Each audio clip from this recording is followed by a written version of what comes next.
Now available in paperback and e-readers, Isis, Samurai Goddess.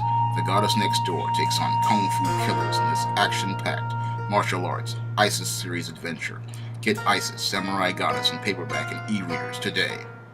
Recently, Mark Guggenheim, one of the producers of the Berlanti Productions superhero shows, announced that they would be having their first Muslim superhero on DC's Legends of Tomorrow. And they said they are bringing in their first Muslim superhero to take a jab at Donald Trump for becoming the president of the United States.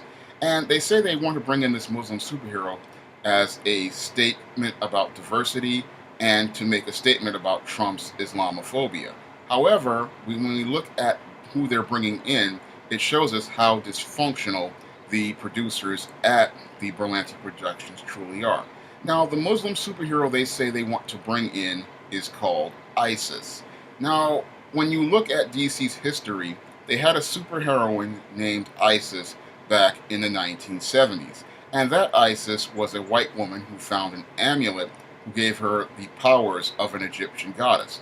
And I sat there and when they proposed this, I started to scratch my head because why would a Muslim superhero be named after an Egyptian goddess? That's completely backwards when you think about it, because most Muslims believe in Allah and the Islamic faith. They would not want anything to do with anything related to the Heliopolitan faith that the goddess Isis comes from, or the pantheon of the Heliopolitan gods from that which the Egyptians originally worshipped. When it comes down to religion, most Muslims would want to commit to their own faith. So that really pokes a hole in the whole diversity argument that your Mark Guggenheim is trying to propose. He's going to bring in a superhero who is Muslim, who is going to be based on a character that has absolutely nothing to do with the religion that she participates in. That's a conflict of interest, and it also shows me that your the reason for bringing this character in was more based on emotion, not on logic, and it wasn't based on trying to create a character that would fit the story organically. It was all about taking a jab at President Donald Trump and the election of Donald Trump to the presidency. It seems like the producers of these DC superhero shows just didn't understand the bigger picture of the 2016 election. When it came down to Trump becoming president, that was something many Americans wound up doing, including the 60% majority of white women. So for them to sit there and say that Trump is Islamophobic, well, he needs to look at the large majorities of white men, Hispanic women, and white women who voted for Trump in large numbers. Because for you to say Donald Trump is an Islamophobe, that's a completely backwards argument when you think about it, because you have to think about who voted for Donald Trump. And this is the big problem with many of these liberals out in Hollywood. They don't understand that the large majority of the country voted for Trump, and that's more of a statement on the people of America than it is on Donald Trump, because in order for him to become president, he had to have a large majority. But these liberals show that they're the bigger racists in the room, because they're the ones who are going to bring on a Muslim superhero in the name of diversity, all to spite a president for being racist, not understanding how that shows how racist they truly are, because you're bringing this Muslim superhero in, basing her on a mythology that does not fit her and does not relate to anything to her religious beliefs. That's more racist than what you imply that Donald Trump is, as you allege to being Islamophobic. Moreover, when we look at the bigger history of Berlanti Productions and the productions of these DC television shows as it relates to black men, it shows how truly racist these guys truly are. These guys sit here and talk about Donald Trump being Islamophobic. However, they participate in racism towards black men almost every episode on their DC television shows like Arrow, The Flash, Supergirl, and Legends of Tomorrow.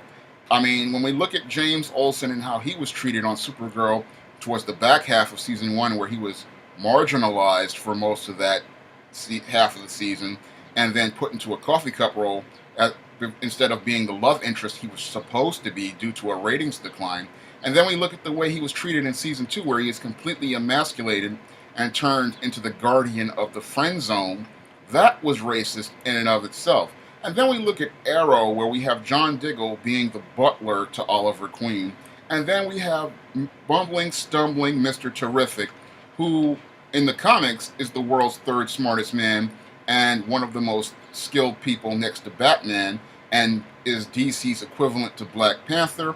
But on the Arrow show, he's a gay, bumbling, stumbling idiot who doesn't even know how to do anything, and was emasculated in one episode where he was literally beaten up by girls. And then we go to Legends of Tomorrow, where we have Firestorm, who has been neutered and emasculated and placed in a marginal role, whereas you had men like Steel, who was out here having interracial relationships with Vixen. And then on The Flash, we had Barry Allen, who is literally having an interracial relationship with Iris West.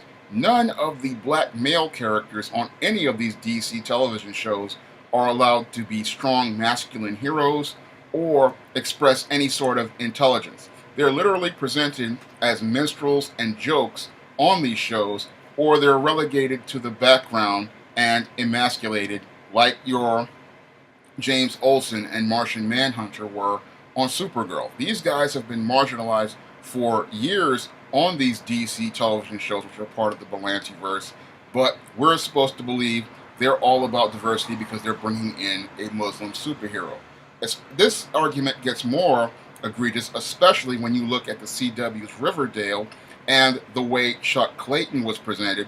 Now, Chuck in the comics was a nice, friendly artist and one of Archie's friends, but in the Riverdale show, they decide to turn him into a black brute who lies on his penis talking about how he's sleeping with white women and giving them sticky maples. Many people in the Archie comics fans, they're very upset about that because that wasn't the way Chuck Clayton was in the comics, but we have these people like Mark Guggenheim talking about they're bringing in ISIS for the name of diversity, but they don't want to look at how hypocritical they are when it relates to the way they treat black men.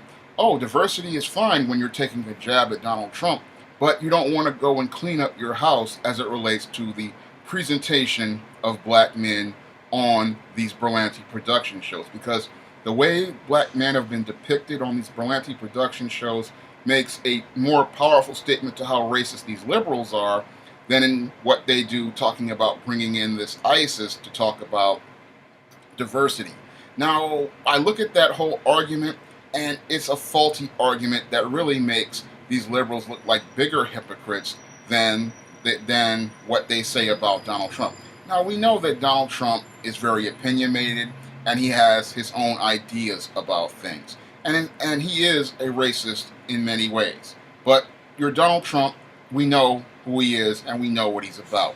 But these liberals, they want to make it look like they're not racist, but in actuality, they prove by their actions they are the biggest racists in the room, because they only tolerate minorities as long as they fit the narrative that they want and they fit into the boxes that allow them to fit into their smooth world.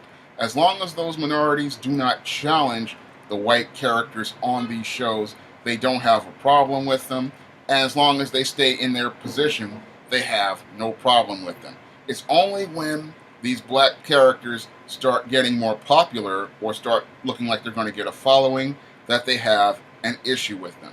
They only want to bring in ISIS to take a jab at Donald Trump, but that in and of itself is racist, because how do you go against a racist by bringing in a character to take a jab at them instead of trying to include them based on the skill sets and powers that they have? I thought that was supposed to be the criteria for bringing somebody on a team, somebody having the skills, talents, and abilities that would enable them to effectively contribute to a team. But according to Mark Guggenheim, we need to take a jab at Donald Trump, and that's not going to affect the quality of the show.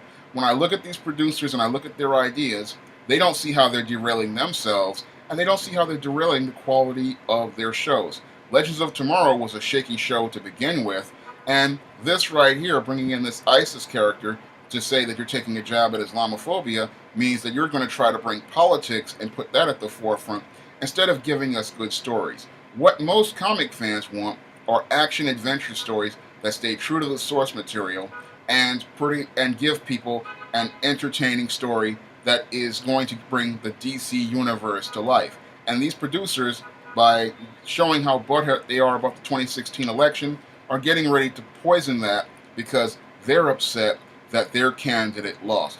Well, your candidate lost and you have to get over it. Life goes on. It's been a year now since Hillary Clinton lost the election, and we all have to deal with the fact that the American people chose Donald Trump to be their next president of the United States, and he is currently in charge because a majority of we the people voted for Donald Trump. If you'd like to see more videos on this channel, you can donate to my Patreon by clicking the link in the description box. And if you want to try some of my SJS Direct Universe titles, you may do so by clicking the link to Amazon.com in the description box. That's all I have to say for this video. You can comment, rate, and subscribe.